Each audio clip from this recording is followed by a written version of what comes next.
Hi friend, आपका स्वागत है आपके अपने ही चैनल आफीज़ा क्लासेस में।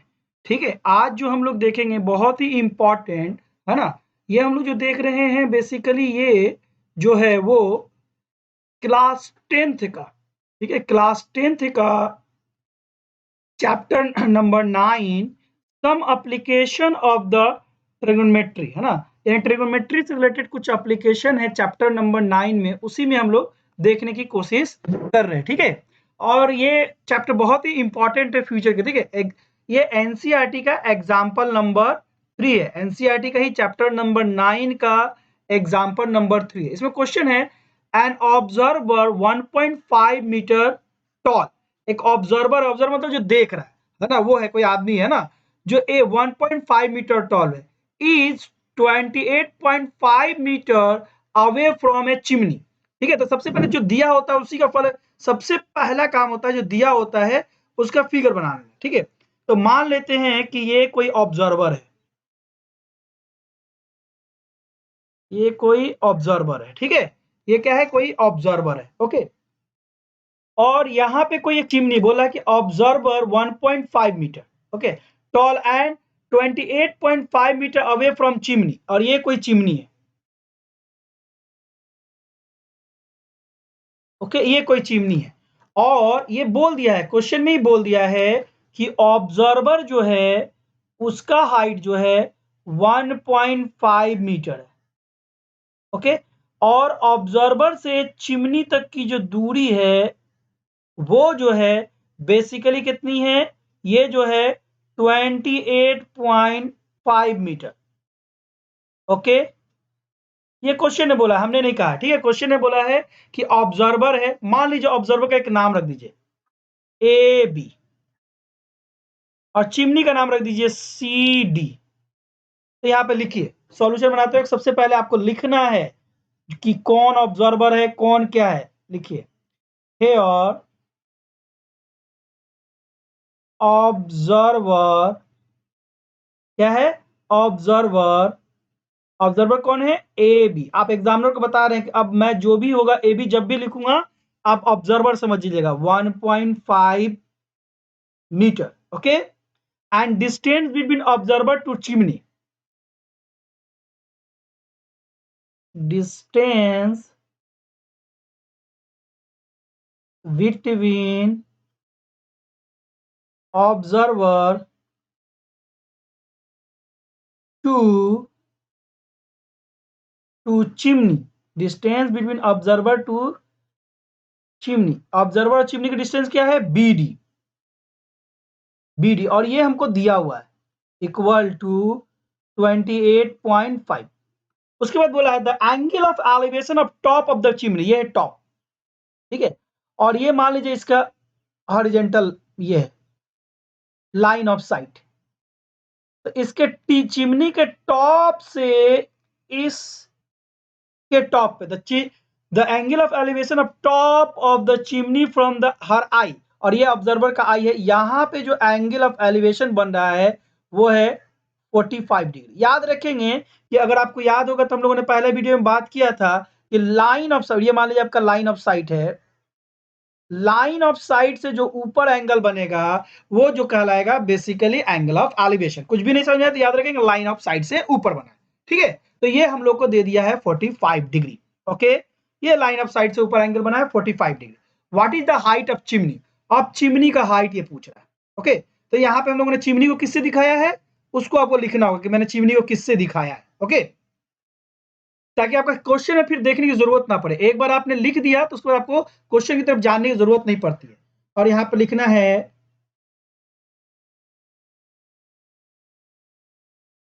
Height of chimney. ठीक है, चिमनी, हाइट ऑफ चिमनी किससे दिखा रहे हैं हम लोग, सी डी से या डी सी से।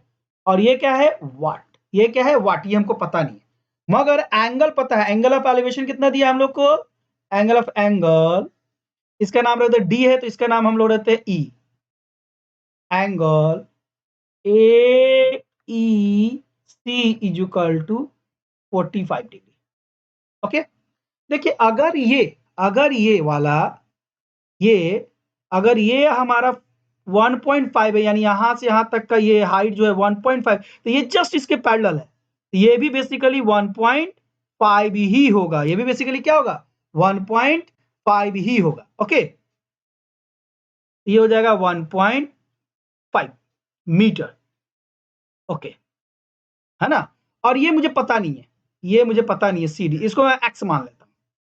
तो अगर मैं चिमनी की हाइट बोलूं तो बेसिकली मेरा हाइट ऑफ चिमनी, यानी कहने का मतलब कि मेरा CD को मैं ऐसे लिख सकता हूं, CD इज इक्वल टू यहां से यहां तक की दूरी DE प्लस EC लिख सकता हूं। तो CD is equal to DE plus EC, और DE कितने के बराबर है, तो DE बेसिकली हम लोग जान रहे हैं ना, since DE is equal to AB is equal to 1.5, क्योंकि ये दोनों पैरेलल है, इसलिए ये वाला दूरी और ये वाला दूरी आपस में, ये वाला हाइट बराबर है।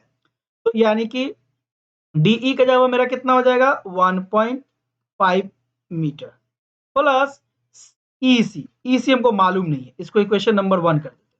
ओके, इक्वेशन नंबर 1 हम लोगों ने कर दिया, EC हम लोग को मालूम नहीं है। ओके, अब देखिए अगर हम लोग ध्यान दें तो ये जो दूरी है मेरा, ये वाला दूरी BD का जो दूरी है, यही दूरी तो इसके पैरेलल होगा, तो AE और BD का दूरी क्या हो जाएगा, आपस में बराबर हो जाएगा, यानी कि ये वाला जो दूरी है, ये वाला जो दूरी है और ये वाला दूरी क्या होगा, आपस में बराबर हो जाएगा। ठीक है, तो अगर मैं लिखूं इसको, है ना, देखिए हम बाय स्टेप जब हम लोग बनाते हैं तो इजिली हम लोग को समझ में आता है कि कैसे काम कर रहा है कोई भी चीज। ठीक है, तो हम लोग देख रहे हैं नाउ, अगर हम लोग लिखें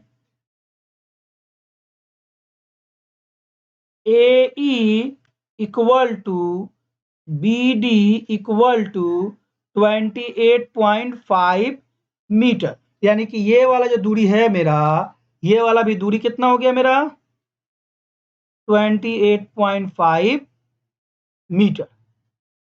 अब देखिए इस ट्रायंगल में अगर हम लोग ध्यान दें, इस ऊपर वाले ट्रायंगल में अगर हम लोग ध्यान दें, तो ये वाला ट्रायंगल में अगर ध्यान दें, ट्रायंगल ACE में अगर मैं ध्यान दूं, ठीक है, जिसको मैं ये दूसरे कलर से मैं कर रहा हूं, ट्रायंगल ACE, ठीक है, ट्रायंगल ACE, ठीक है, तो ये वाला एंगल मेरा 90 डिग्री है, क्योंकि परपेंडिकुलर है, तो ये वाला एंगल मेरा कितना हो जाएगा 90 डिग्री हो, तो ये राइट एंगल ट्रायंगल हो जाएगा एक। ओके, अब लिख रहा हूं, अब मैं आता हूं, थोड़ा सा मैं लिखता हूं, in right angle triangle, in right angle triangle AEC, जहां पे एंगल E जो है वो है 90 डिग्री। ओके, तो यहाँ पे हम लोग क्या कर सकते हैं, ट्रिग्नोमेट्री रेशियो लगा सकते हैं। तो देखिए मुझे, मेरे पास ये वाला है, ये वाला मेरे पास है, और ये वाला मुझे निकालना है। तो अगर ये एंगल है तो इसके ठीक सामने ये वाला मेरा परपेंडिकुलर हो जाएगा, यानी x जो है वो परपेंडिकुलर है, और ये जो दूरी है ये मेरा है बेस। ओके, तो ये हो गया। तो हम लोग, मैं लिखता हूं अगर tan 45 degree, tan 45 degree is equal to perpendicular, perpendicular की जगह पर हो जाएगा मेरा EC divided by AE। Okay, EC divided by AE, और हम लोग अभी देखे थे कि EC का वैल्यू कितना है, उस वैल्यू को हम लोग को पुट कर देना है। तो EC का वैल्यू जो है वो मुझे x, और AE का वैल्यू है 28.5 मीटर, और हम लोग जानते हैं, यहां पर लिख देंगे since EC is equal to x से जी हम लोगों ने माना है, और AE is equal to 28.5 meter, और tan 45 डिग्री, tan 45 डिग्री का वैल्यू कितना होता है हम लोग जानते हैं 1, इसको हम लोग ऐसे ब्रैकेट में लिख देंगे, अच्छा माना जाता है। ठीक है, तो यहाँ पे मैंने लिख दिया 1।